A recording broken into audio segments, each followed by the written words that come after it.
Iya, teman-teman sebelumnya mungkin yang masih ingat ya ketika saya naik di komelnya Bang Salomon berdiskusi dengan saudara kita yang muslim, ada seorang muslim yang bertanya apakah Yesus layak disebut sebagai dewa, dan saya mengatakan tidak masalah jika itu hanya serapan bahasa dari bahasa Sanskerta yang dimana kata dewa itu artinya terang, karena Alkitab pun mengatakan bahwa Allah itu terang dunia dan Yesus mengatakan dirinya adalah terang, Yohanes 8 ayat 12 dan Yohanes 9 ayat 5.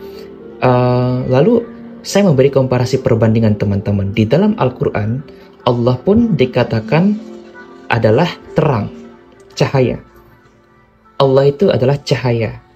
Nah, itu dalam surah An-Nur ayat 35 ya teman-teman. Dan beberapa saudara muslim mengkritik informasi saya kalau saya itu memotong ayat tersebut karena kamu harus baca tanda kurung. Ya, kita semua tahu ya tanda kurung itu tidak ada di dalam teks aslinya.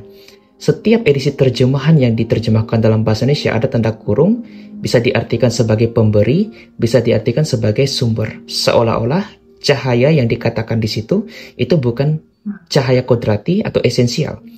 Mungkin diartikan sebagai ciptaan. Nah, lalu bagaimana dengan terjemahan yang lain? Saya ingin mengkomparasikan dalam The Glorious Quran ya. Ini yang dulunya saya pernah videokan. Salah satu hadiah dari oma saya di California. Dalam buku Al-Quran ini diterjemahkan oleh Abdul Majid Daryabadi. Dia adalah seorang ulama Sunni dari paham tarekat Sufi Qadariyah dari India, ya, dari India, dan menerjemahkan Al-Quran ini dalam bahasa Inggris. Beliau banyak mengutip Alkitab dan juga kitab-kitab lain untuk meyakinkan pembaca seolah-olah Al-Quran lebih unggul daripada kitab sebelumnya. Nah, coba kita perhatikan di dalam Al-Quran ini, dalam Quran Surah Nur ayat 35. Ya. Dalam Quran Surah Nur ayat 35, terjemahan bahasa Inggris seperti ini teman-teman. Allah is the light of the heaven and the earth. Ini ada keterangannya di sini.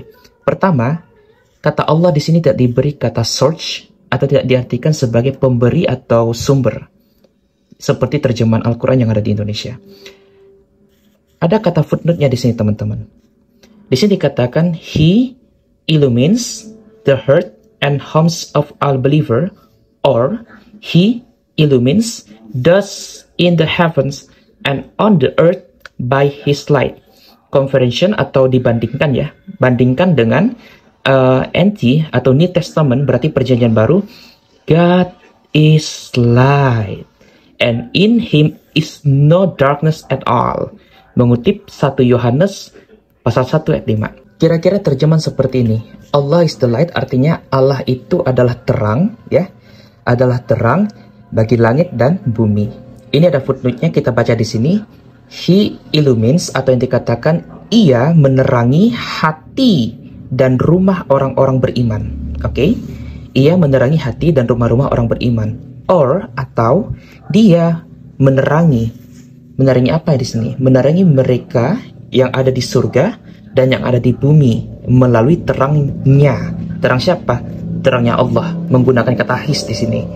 CF atau conversion atau apa ya? Bandingkan gitu. Bandingkan di dalam perjanjian baru, Allah adalah terang dan di dalam dia tidak ada kegelapan.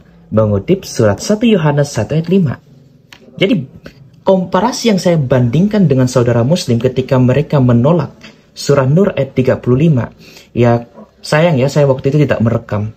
Di mana mereka ini menyanggah argumentasi saya, terjemahannya itu tepat. Padahal teks aslinya tidak ada tanda kurung di situ. Bahwa Allah itu adalah terang. Di sini Allah is the light. Allah itu terang. Lalu keuntungannya apa dari informasi ini? Pertama, menurut Dul Majid Daryabadi, ya, dia mengutip Alkitab Perjanjian Baru untuk mengkomparasikan dengan Al-Quran dan seolah-olah itu paralel. Kedua, waktu itu saudara muslim seperti alergi menggunakan kata dewa. Nah, kita pun jangan seperti itu ya teman-teman ya. Kita harus lihat dulu akar katanya. Kita harus menolak konsepnya, tapi jangan menghilangkan akar kata itu. Atau serapan bahasa itu maknanya apa. Kalau seandainya dikatakan Allah itu adalah terang, coba kita terjemahkan dalam bahasa Sanskerta. Kata Sanskerta terang itu apa? Dev. ya, deaf. Dan ternyata menurut saudara kita yang ahli dalam bahasa Sanskerta dan juga kawan-kawan kita yang beragama Hindu, deaf artinya adalah cahaya. Berarti kalau seandainya dev atau deva itu artinya cahaya, kalau dikatakan Allah is the light, kalau diterjemahkan dalam bahasa Sanskerta, bisa nggak dikatakan Allah itu adalah dev? Nah, biarlah saudara-saudara Muslim saja yang menjawab. Karena pada dasarnya, saya sebagai seorang Kristen tidak bermasalah jika Allah disebut dewa kalau diterjemahkan dalam bahasa Sanskerta. Konteksnya seperti itu. Kita jangan alergi dengan bahasa serapan tanpa mengetahui makna kata tersebut. Oke? Salam literasi teman-teman. Semoga ini menjadi berkat. Tuhan Yesus Kristus menyertai Anda semua.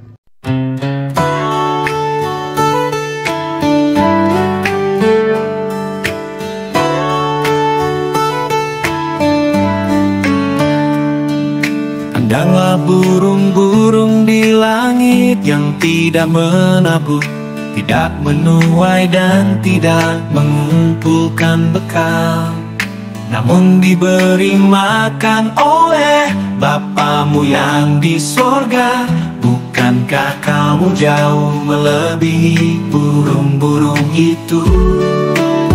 Sebab itu janganlah kamu khawatir akan hari besok, karena hari besok mempunyai kesusahannya sendiri. Kesusahan sehari cukuplah untuk sehari,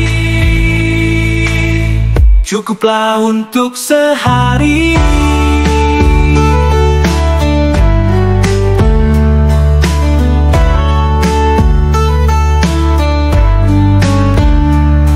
Perhatikanlah bunga bakung di ladang yang tumbuh tanpa bekerja dan tanpa meminta. Jika demikian Tuhan mendandani rumput di ladang, tidakkah Ia akan terlebih lagi mendandani kamu? Sebab itu janganlah kamu khawatir akan hari besok, karena hari besok mempunyai kesusahannya sendiri. Kesusahan sehari cukuplah untuk sehari, cukuplah untuk sehari.